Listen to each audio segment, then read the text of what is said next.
Hey guys, this is Lady Like May and finally I am back to making videos again. I know it's been a while, but there's a reason for that. Before I start, I want you to just forgive my lighting and the setup that I have for today because since this video is not about beauty videos, actually this video that I'm going to make today is for my fellow Filipina who's currently in the process of migrating here in the US to be with their husbands or fiancé.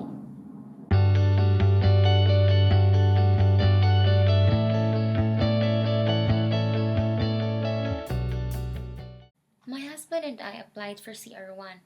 CR1 visas are immigrant visas issued to foreign spouses of US citizens.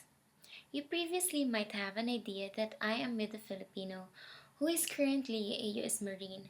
On this video, I will discuss my experience when I went to St. Luke's.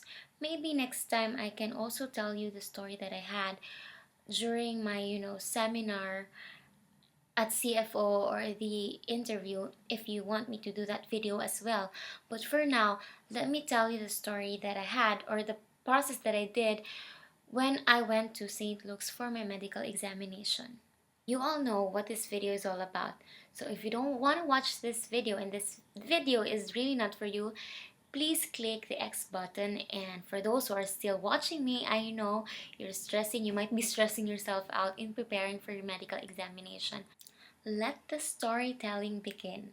So after submitting the documents and filling up the online work, passing all of the documents, paying for everything, finally the USCIS got everything that they need from the both of us. And around second week of November 2013, I was notified that I will be scheduled for an interview in Manila on January 9, 2014.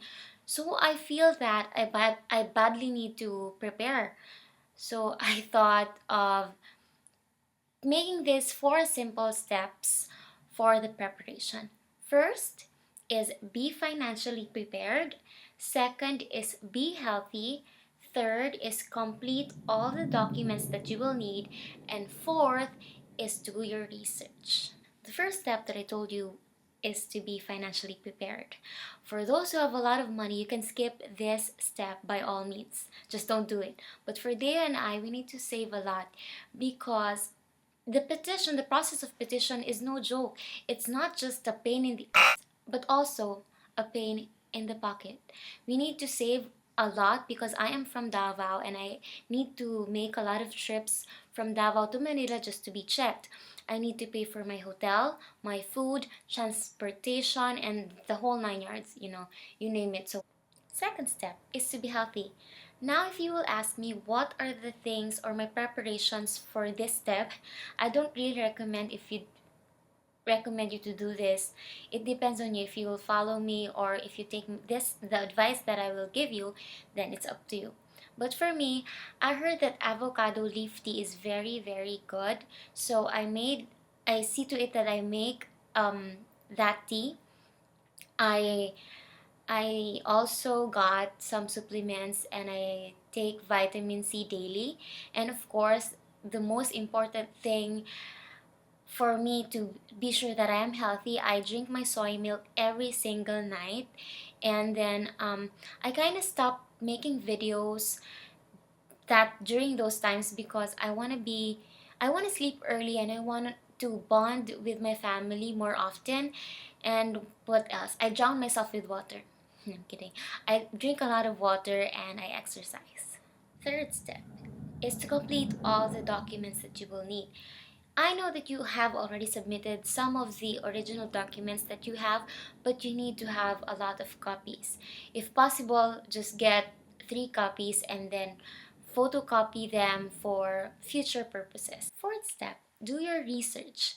Knowing a lot of things means you are prepared. And so those were my preparations. So I was scheduled to be interviewed on January 9, 2014. But before that interview, it's a part of the process that you go through medical examination first at St. Luke's Clinic before you qualify for that interview. I decided to go to the clinic after celebrating New Year. So, since the clinic is usually closed during holidays, on the 26th of December 2013, I went online and registered for my medical exam. And I will put the link over here for you. That's where I registered. Based on the site that I gave you, you will know a lot of things and all of the documents that you must bring when you go to St. Luke's. I suggest that you register online. It's hassle-free. Some, well, not some, but all of the all of the applicants who didn't really register online is asked in the clinic about the petitioner's information, like the address, the zip code, the state, the date of birth, and the age, and all of those informations. I mean, a lot. They will ask you a lot, and you need to fill that up. So yeah, why waste time on filling up those papers when you can just do it online, you know? And believe me when I say this, that there are some girlfriends over there who didn't really have an idea what to put on that paper. So what they do is they make this silly call of calling their boyfriends and, you know, asking for the when is your um birth date, or uh, the address or something. So it's really silly to, I don't mean to eavesdrop or something, but I can't help it. We're on the same room. At least memorize those informations about your spouse or your boyfriends. Okay? Now, back on the registration. After filling out or after registering online, you need to print two copies at least on that registration, and you will show those copies when you go to St. Luke's.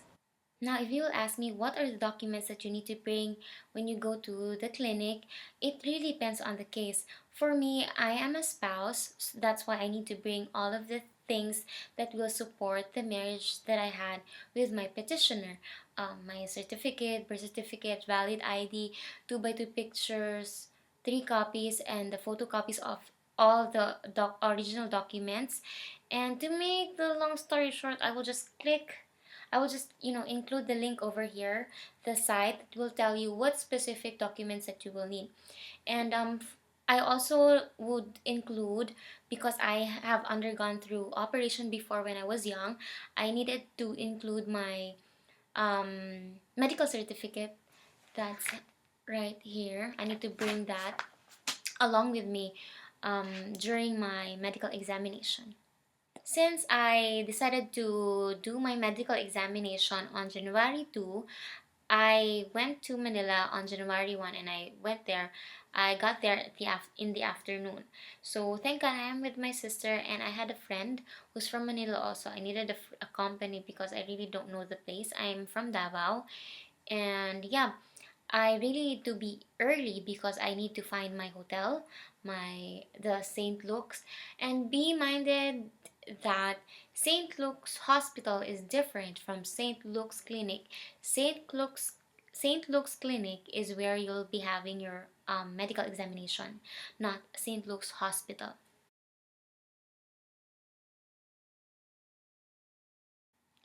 I am already situated on the hotel that I got. It's just walking distance from the St. Luke's Clinic. I remembered that I am really stressed and worried. Worried because I remember reading some not vlogs, blogs. I remember reading a blog that says you can't have the exam, the medical checkup when you have your period. And I was really worried because last December I was hoping that my period will come earlier, and my app says that I will have my period on December 18th, and then here comes 24th, 25th. I didn't have my period. On December 26th, I finally have mine, and then it it I was just really worried, you know, because what if the nurses won't check me because I just had my period. That's the real stress when I went to the clinic. Before going to the clinic, you must remember the first and the last day of period you previously had.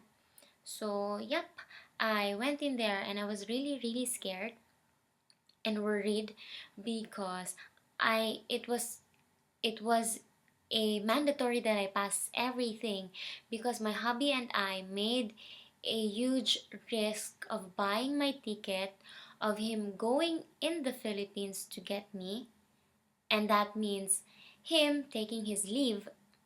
And in the military, that's a hard thing to do. So it was really a gamble, and I was really scared. I was praying hard for me to have a smooth process from the medical checkup to the interview up to the seminar. So with all that stress and anxiety, I decided to just, whatever, just take a bath, and I had my breakfast. The hospital or the clinic is not really requiring you to do fasting. Like, is that the proper um, language for that, word for that? The hospital won't really require you to skip breakfast. That's it, skip meal.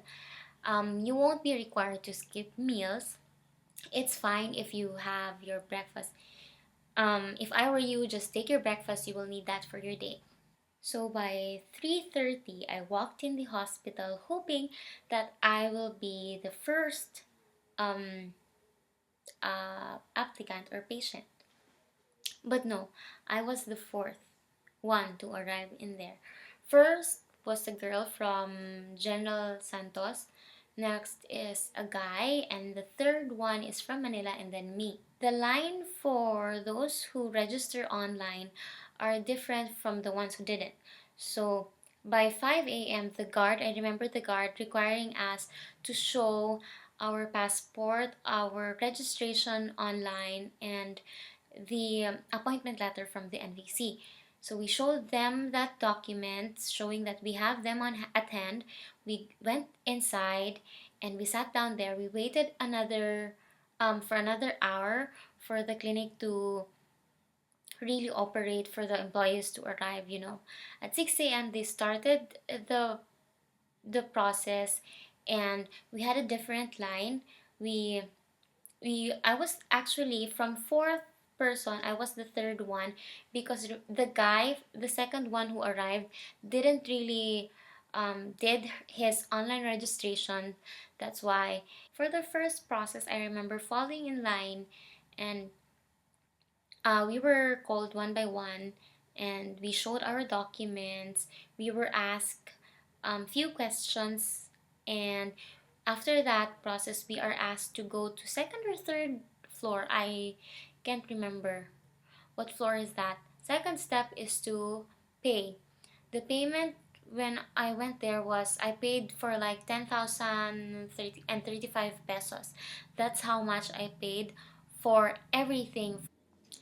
After paying, I remembered the nurse and the guard saying that I need to go to that area to have my BP, my eyes, my height, my weight checked. They need to check everything, and then you don't really have to worry during the process because there are a lot of um, nurses and guards over there that will help you. You can ask them anything. After those tests, I was asked to go to a certain floor and, um, have my X-ray. For the X-ray, you need to bear in mind that you need to keep all your belongings with you. You must not leave them unattended. And then second is for you to bring a hair tie, because for that test you will be required to pull your hair up for the X-ray. And what else? Do not wear maxi dresses, because before you take the X-ray, of course, you will be halfly naked, and you will don't be picky about the the hospital dresses anyway. They're just there to cover you, give you some cover when you do the X-ray, and you don't have to be picky about it. Like picking up your size. Normally, it's really huge. Like I have a small body, and I have to take the big ones for my X-ray, but it's not. You don't really have to be picky about it. And then I put my hair up for the test, and the nurse was really friendly.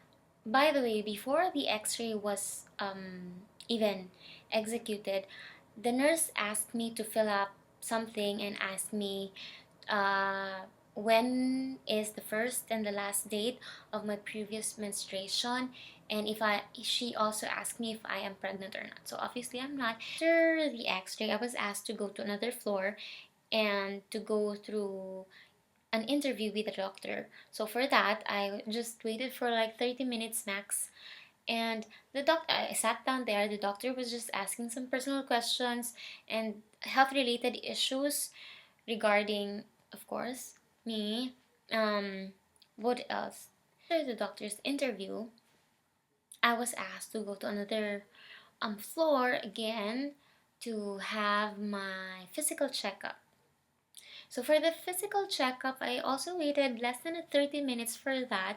I'm being checked by a female doctor, and she also did the same thing for like a doctor interviewed me a while ago, but for the physical checkup, she also did the same thing. She asked a lot of questions regarding my health.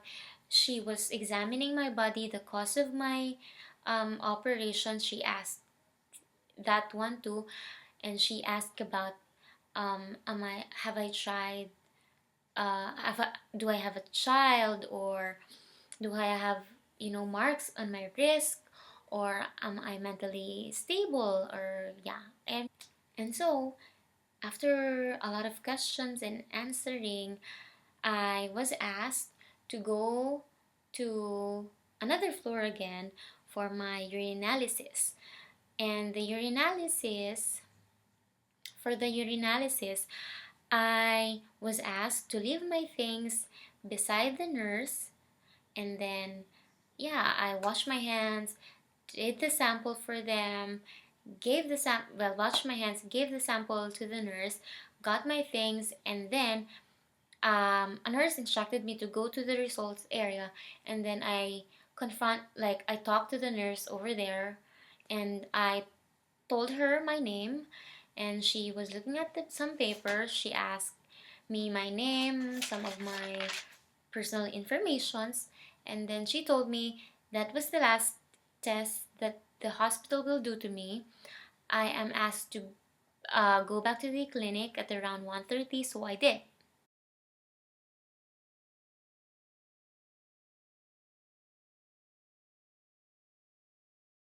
By 10:30, I believe, I finished all the tests that they required me to do, and I head out, got my lunch because I was really, really hungry.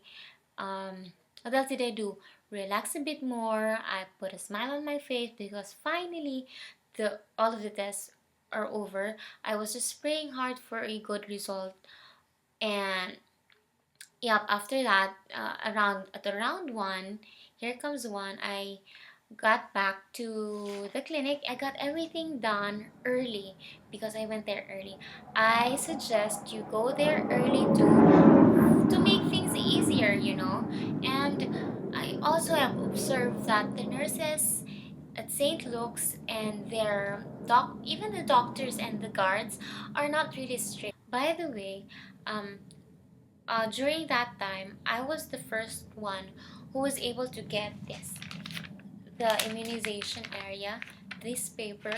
I didn't know what happened. I felt bad about the first girl who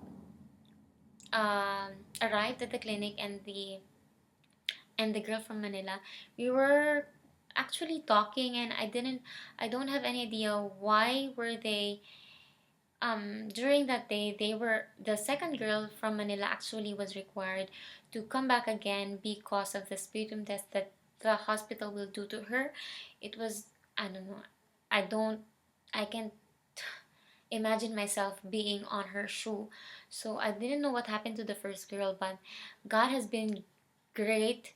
I had a smooth and easy and fast process during the medical examination, and I was the first girl who was able to get this one. That ends my experience during my medical examination at St. Luke's. If you have any questions, feel free to ask me. I will try my very best to answer everyone. Love you guys. This is Lady Like Me signing out. Bye.